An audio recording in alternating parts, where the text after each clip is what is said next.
Start. परिच्छेद. तिसरा प्रश्न आर्थिक क्षेत्रातला आहे, पण आर्थिक प्रश्नांची चर्चा इतकी झालेली आहे की मी या बाबतीत काही नवीन सांगणार आहे अशातला भाग नाही.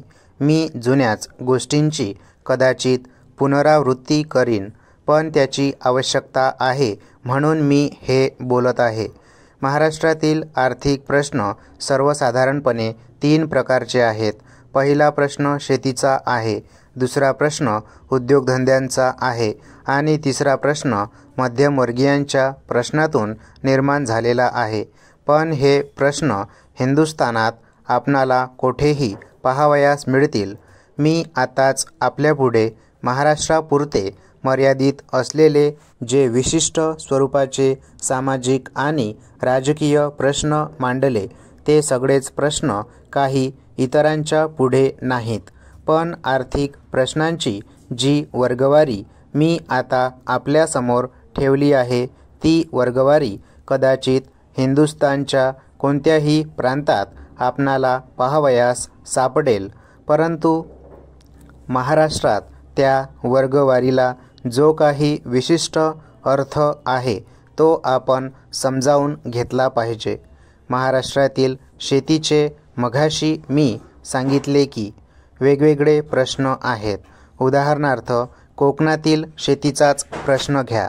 मी या राज्याची जबाबदारी घेईपर्यंत मुख्यमंत्री पदाची नव्हे तर त्याही पूर्वी मला नेहमी असे वाटे की सगळीकडे शेतीचे प्रश्न सोडविले जातात, मग या रत्नागिरीच्या शेतीचाच प्रश्न का सोडविला जात नाही. रत्नागिरीच्या शेतीचा प्रश्न सुटला पाहिजे, पण मी रत्नागिरीच्या शेतीच्या प्रश्नाचा जेव्हा जवळून अभ्यास केला तेव्हा माझे असे मत झाले की रत्नागिरीमध्ये शेतीचा प्रश्नच नाही. रत्नागिरीमध्ये प्रश्न असला तर तो फळबागायतीचा आहे आणि फळबागायत जेथे संभव आहे तेथे जाऊन कुठेतरी आपण गहू, कापूस, ऊस अथवा भुईमुग काढण्याचा आपण प्रयत्न करू लागलो तर त्या कोकणच्या काळ्या कातळावर आपले कपाळ फोडून घेण्यापेक्षा काही कार्य आपणाकडून घडणार नाही. रत्नागिरीने महाराष्ट्राला 2 अमोल गोष्टी दिल्या आहेत. एक म्हणजे उत्तम रसदार फळे आणि दुसरी श्रेष्ठ कर्तृत्वाची माणसे. रत्नागिरीचे हे आम्हाला देणे आहे असे आम्ही मानले पाहिजे. जेथून जरा वर आपण आलो म्हणजे सह्याद्रीच्या या टोकाला लागून असणारा जो प्रदेश आहे त्यातील शेतीचा खरा महत्त्वाचा जर कोणता प्रश्न असेल तर तो बागायती शेतीसंबंधीचा आहे असे आपणास दिसून येईल.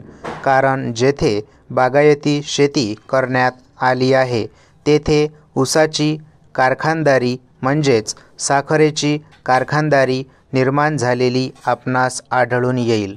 परंतु याहीपेक्षा माझ्या मताने महाराष्ट्राच्या शेतीचा जर कोणता महत्त्वाचा प्रश्न असेल तर तो महाराष्ट्रातील मोठाच मोठा लांबलचक असा जो दुष्काळी भाग आहे त्यासंबंधीचा आहे.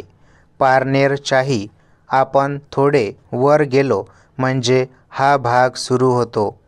येवले, नांदगाव पासून त्याची सुरुवात होते आणि नंतर तो खाली जिथपर्यंत जातो असा हा महाराष्ट्रातील मोठाच मोठा दुष्काळी पट्टा आहे. तेथे पाऊस 10 ते 15 इंचापेक्षा अधिक पडत नाही, म्हणून तेथे बागायती शेती होण्याची कधी फारशी शक्यता नाही. तेथील लोक शेकडो वर्षापासून दुष्काळाने अगदी थकून गेलेले आहेत. या टापूतल्या शेतकऱ्यांची शेती आणि जीवन कसे समृद्ध करता येईल हा माझ्या दृष्टीने नंबर 1चा महत्त्वाचा प्रश्न आहे. स्टॉप.